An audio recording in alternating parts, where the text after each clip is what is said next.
بسم اللہ الرحمن الرحیم۔ محترم ناظرین، آج آپ کے سامنے قرآن مجید کی ایسی دو آیات لے کر حاضر ہوا ہوں۔ اگر انسان صدق کے دل کے ساتھ ان کا معمول بنا لے تو پوری زندگی میں کبھی بھی انسان کو کوئی نقصان نہیں پہنچے گا۔ اللہ نے خود اس وظیفے کی قسم کھائی ہے کہ جو بندہ یہ وظیفہ کر لے گا اس کے گھر سے تمام مشکلات، پریشانیاں، بیماریاں ختم ہو جائیں گی۔ محترم ناظرین، اگر کسی انسان پر اللہ کی جانب سے تنگ دستی آتی ہے تو سارا جہان اس کے پیچھے لگ جائے کہ میں نے اس کو نقصان پہنچانا ہے، سارا جہان اس کے پیچھے لگ جائے کہ یہ بھوکا مر جائے، سارا جہان اس کے پیچھے لگ جائے کہ میں نے اس کو ذلیل کر دینا ہے۔ خدا کی قسم، ان دو آیات کے اندر چھپا ہوا راز ایسا راز ہے، اگر انسان صدق کے دل کے ساتھ اللہ پر اعتماد اور بھروسہ رکھ کر ان آیات کا وظیفہ کرے، صرف 7 مرتبہ پڑھ لے، اللہ رب العزت اس انسان کے راستے سے تمام مشکلات کو ختم کر دے گا۔ اپنے ہاتھوں پر یہ وظیفہ کر کے آزما کر دیکھو۔ قرآن پاک کے اندر داخل ہو جاؤ۔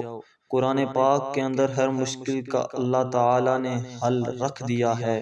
میرے نبی حضرت محمد صلی اللہ علیہ وسلم جب معراج شریف پر گئے تو پہلے آسمان پر، دوسرے آسمان پر، پھر تیسرے آسمان پر، پھر جب 7ویں آسمان پر پہنچے تو سدرۃ المنتہا، اس کے آگے کوئی مقام نہیں۔ تو جب میرے نبی حضرت محمد صلی اللہ علیہ وسلم ادھر تھے تو آواز آئی ایک دروازہ کھلا ہے، تو میرے نبی جبریل امین کے ساتھ اس وقت سدرۃ المنتہا تک پہنچے تھے۔ آپ کے ساتھ جبریل امین علیہ السلام بھی تھے۔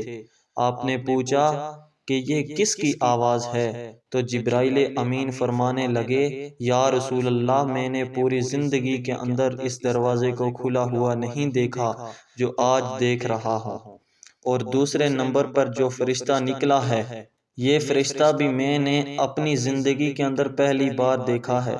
تو وہ جب آیا، وہ اپنے آقا حضرت محمد صلی اللہ علیہ وسلم کے سامنے جھک کر اللہ کی جانب سے یہ تحفہ دیا کہ قرآن کی 2 آیات تھیں اور ان آیات کی اتنی اہمیت اور فضیلت ہے۔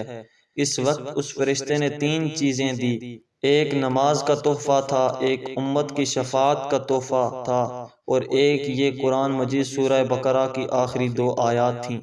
محترم ناظرین، اس کو چھوٹا نہ سمجھیے گا، خدا کی قسم کھا کر کہتا ہوں، یہ پوری کائنات کے اندر سب سے زیادہ مجرب عمل ہے۔ اس کے اندر طاقت ہے، اس کے اندر راز ہے، اس کے اندر گمسم ہو جاؤ، دنیا خدا کی قسم آپ کی ہو جائے گی۔ دنیا کے پیچھے گھوم رہے ہو جہاں سے کچھ نہیں ملے گا، اپنی زندگی کو تباہ کر رہے ہو وہاں سے کچھ نہیں ملے گا۔ اگر ملنا ہے تو اللہ کے قرآن سے سورۃ البقرہ کی آخری 2 آیات ایک دفعہ سماعت فرما لیجئے۔ بسم اللہ الرحمن الرحیم۔ آمن الرسول بما انزل الیہ من ربہ والمؤمنون کل آمن باللہ وملائکتہ وکتبہ ورسلہ لا نفرق بین احد من رسلہ وقالوا سمعنا وأطعنا غفرانك ربنا وإليك المصير۔ لا يكلف الله نفسا إلا وسعها، لها ما كسبت وعليها ما اكتسبت، ربنا لا تؤاخذنا إن نسينا أو أخطأنا، ربنا ولا تحمل علينا إصرا كما حملته على الذين من قبلنا، ربنا ولا تحملنا ما لا طاقة لنا به، واعف عنا واغفر لنا وارحمنا أنت مولانا فانصرنا على القوم الكافرين۔ محترم ناظرین، ایک روایت کے مطابق قرآن مجید میں یہ سورہ بقرہ کی آخری 2 آیات ہیں۔ ان کے اندر سب سے زیادہ طاقت ہے۔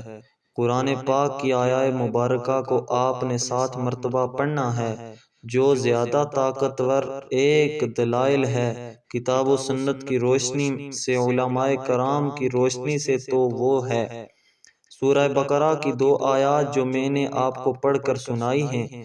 تو یہ آپ نے اس طرح کرنا ہے کہ رات کو سونے سے پہلے ان کو 7 مرتبہ پڑھنا ہے۔ اول و آخر اپنے نبی صلی اللہ علیہ وسلم پر درود پاک پڑھنے کے بعد اللہ کے سامنے ہاتھ اٹھا لینے ہیں۔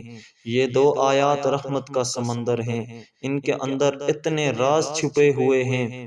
جو ان 2 آیات کو جانتا ہے، جو ان کے اوپر غور کرتا ہے، ان کو پتہ ہے کہ ان کی اہمیت کیا ہے۔ عام انسان کو ان کی اہمیت کا نہیں پتہ چل سکتا۔ محترم ناظرین، اللہ تعالیٰ نے بہت بڑا انعام دیا ہے اس سورہ مبارکہ کی شکل میں۔ ہمیں اس عمل کو ضرور کرنا چاہیے، اور آپ نے سونے سے پہلے یہ معمول بنا لینا ہے۔ حضرت عمر، حضرت علی رضی اللہ تعالی عنہ بھی فرماتے ہیں، وہ بدبخت انسان ہے جو یہ 2 آیات نہیں پڑھ کر سوتا۔ محترم ناظرین، کوئی بھی عمل کریں تو نماز کو لازمی پڑھا کریں، کیونکہ نماز کے بغیر کوئی بھی وظیفہ ادھورا رہتا ہے۔ اس لیے دوستوں سے گزارش ہے کہ نماز کا اہتمام لازمی کیا کریں۔ نماز پڑھنا ہر مسلمان مرد اور عورت پر فرض ہے۔ اللہ تعالیٰ فرماتا ہے، بے شک میں ہی اللہ ہوں اور میرے سوا کوئی معبود نہیں، تو تم میری عبادت کیا کرو اور میری یاد کی خاطر نماز قائم کیا کرو، اور آپ اور اپنے گھر والوں کو نماز کا حکم فرمائیں اور اس پر ثابت قدم رہیں۔ ہم آپ سے رزق طلب نہیں کرتے، بلکہ ہم آپ کو رزق دیتے ہیں، اور بہتر انجام پرہیزگاری کا ہی ہے۔ درج ذیل آیات مبارکہ کے علاوہ اور بھی آیات ہیں جن سے نماز پڑھنے کا ثبوت ملتا ہے، مگر اختصار کے پیش نظر انہی پر اکتفا کیا جائے۔ اللہ پاک ہم سب کو اس پر عمل کرنے کی توفیق عطا فرمائے، اور اس کو صدقہ جاریہ سمجھ کر اپنے دوستوں میں شیئر کرنا۔ دعا ہے کہ اللہ تعالی ہم سب کو دین حق پر چلنے کی توفیق عطا فرمائے۔ آمین ثم آمین۔ تمام دوستوں سے گزارش ہے کہ اللہ تعالیٰ کے 99 ناموں میں سے ایک نام کمنٹ سیکشن میں ضرور لکھیں۔ جزاک اللہ، بہت شکریہ۔